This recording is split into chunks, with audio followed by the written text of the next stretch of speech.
Good morning, students. Today we are going to read chapter number 12, Observing the Sky. It's your last chapter of term 2. Let's start reading. First of all, we will look at the name of the chapter, Observing the Sky. Observing means किसी चीज़ को देखना, sky को देखना. अब sky को observe करना अपने आप में बहुत फैसिनेटिंग एक्सपीरियंस है. मतलब मन को मोह देने वाला एक्सपीरियंस है. जब हम स्काई की तरफ देखते हैं तो डे टाइम में वो हमें कुछ और नज़र आती है और नाइट टाइम में वो हमें कुछ और नज़र आती है. डे टाइम में सन नज़र आता है हमें बहुत ब्राइट, और जब हम नाइट में स्काई की तरफ देखते हैं तो बहुत सारे स्टार्स जो है हमें नज़र आते हैं जिन्हें हम काउंट भी नहीं कर सकते. और उन स्टार्स को भी देखो तो सब एक जैसे नहीं है. कोई तो बहुत ज़्यादा ब्राइट है और किसी की लाइट बहुत डिम है. तो ये बहुत सारे क्वेश्चंस हैं जो आपके माइंड में आते हैं. तो इस चैप्टर में हम इन सारे क्वेश्चंस के बारे में जानने की कोशिश करेंगे, इनके आंसर्स को जानने की कोशिश करेंगे. Let's start reading. It is a beautiful clear night. बहुत ब्यूटीफुल क्लियर नाइट थी. कोई पॉल्यूशन नहीं, कुछ भी नहीं, कोई क्लाउड नहीं. A student watches the brilliant display of stars up in the sky. एक बच्चा जो है वो स्काई के अंदर स्टार्स को देख रहा था. She is fascinating. बहुत ज़्यादा मोहित हो रहा था देख देख के. And also curious. उसके मन के अंदर बहुत सारी जिज्ञासा, बहुत सारे क्वेश्चंस आ रहे थे कि ये स्टार्स हैं क्या, कहाँ से आ रहे हैं, क्यों चमक रहे हैं, इसके पीछे क्या रीज़न है. She wants to know why some stars appear bright and some very dim. वो जानना चाहती थी कि ये जो स्टार्स हैं कुछ तो बहुत ज़्यादा ब्राइट है और कुछ बहुत ही कम रोशनी वाले हैं. ऐसा क्यों? Are these stars really stationary? क्या ये स्टार्स स्टेशनरी हैं? स्टेशनरी मीन्स एक जगह पे रुके हुए हैं. और मूविंग इन द स्काई, या स्काई के अंदर मूवमेंट कर रहे हैं. Are there any other celestial body that can be seen in the sky besides stars? कि हम ये जो स्टार्स देख रहे हैं क्या इसके अंदर कोई और भी celestial body है जो हमें स्टार की जैसी ही नज़र आ रही है. Let us also try to find answers to these questions. अब हम one by one in questions के आंसर को जानने की कोशिश करेंगे. Sky watching can be a fascinating experience. Sky को देखना, ऑब्जर्व करना अपने आप में ही मोह देने वाला एक्सपीरियंस है. It is the best done at a place. ऐसी जगह पे देखना बेस्ट है where there are no bright lights, जहाँ पे कोई और ब्राइट लाइट ना हो, मतलब कोई आर्टिफिशियल सोर्स ना हो लाइट का. And the atmosphere is clear without clouds and dust.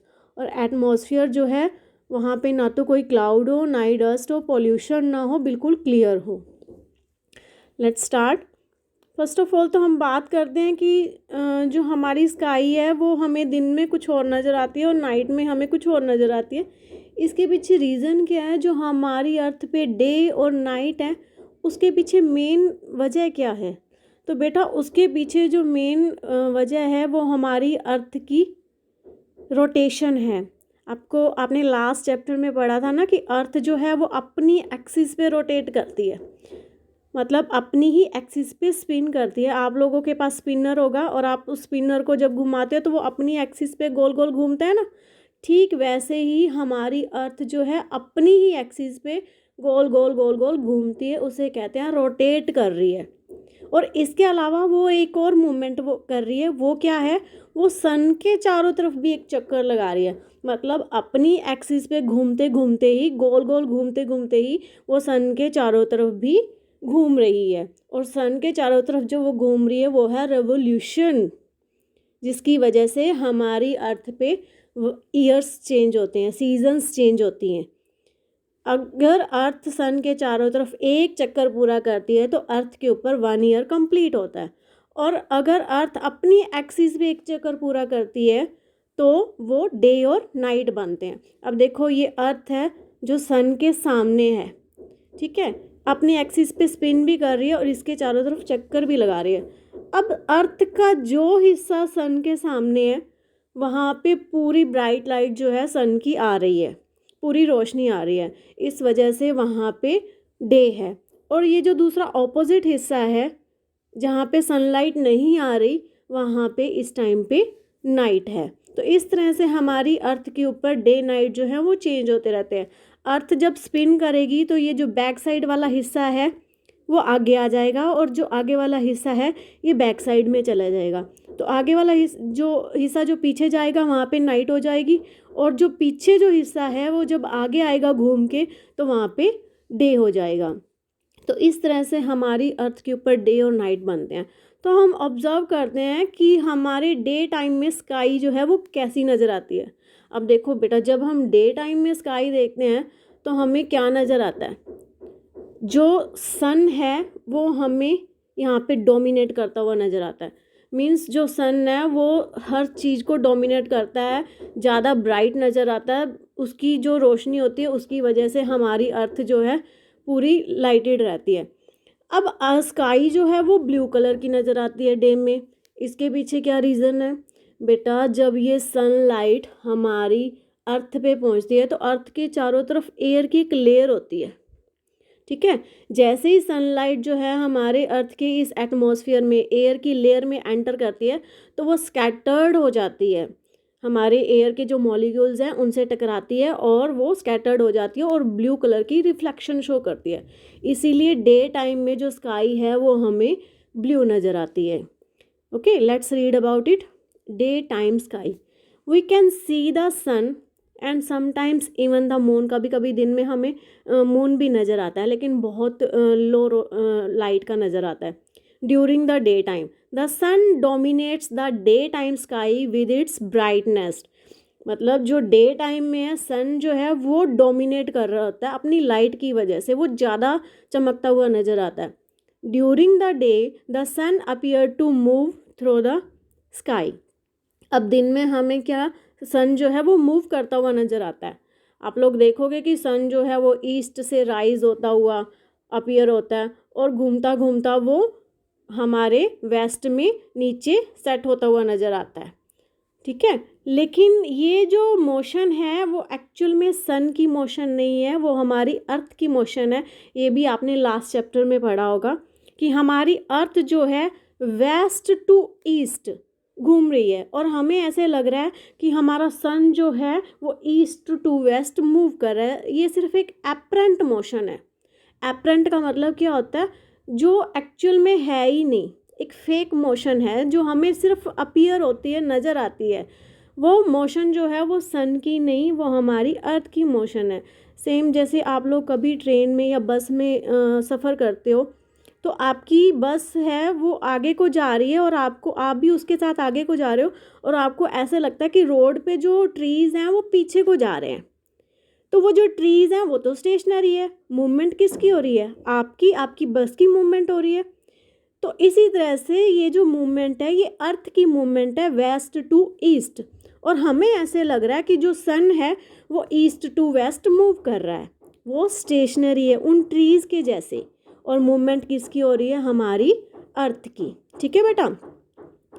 It appears to rise in east and set in the west. देखो यहाँ भी इन्होंने मेंशन किया है अपीयर्स टू, महसूस होता है सिर्फ कि वो ईस्ट से वेस्ट की तरफ जा रहा है, लेकिन ऐसा कुछ भी नहीं है। मूवमेंट किसकी होती है? हमारी अर्थ की।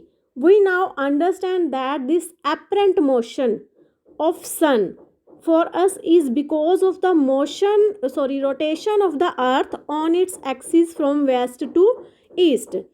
तो जो ये हमारे सन की एपरेंट मोशन है, एपरेंट मोशन दोबारा आ गया ना, इसका मतलब क्या है?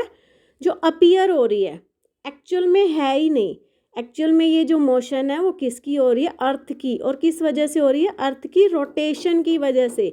जो अर्थ अपनी एक्सिस पे गोल गोल घूम रही है तो हमें ऐसे लगता है कि सन जो है वो ईस्ट टू वेस्ट मूव कर रहा है। तो अब अर्थ की रोटेशन जो हो रही है वो किस डायरेक्शन में हो रही है? वेस्ट टू ईस्ट, ठीक है। तो अर्थ जो है अपनी एक्सिस पे वेस्ट टू ईस्ट गोल गोल रोटेट कर रही है। Next, we can also sometimes see some planets like Mercury and Venus during early morning hours. These planets have therefore been named as morning and evening stars. They are very low near the horizon in the sky.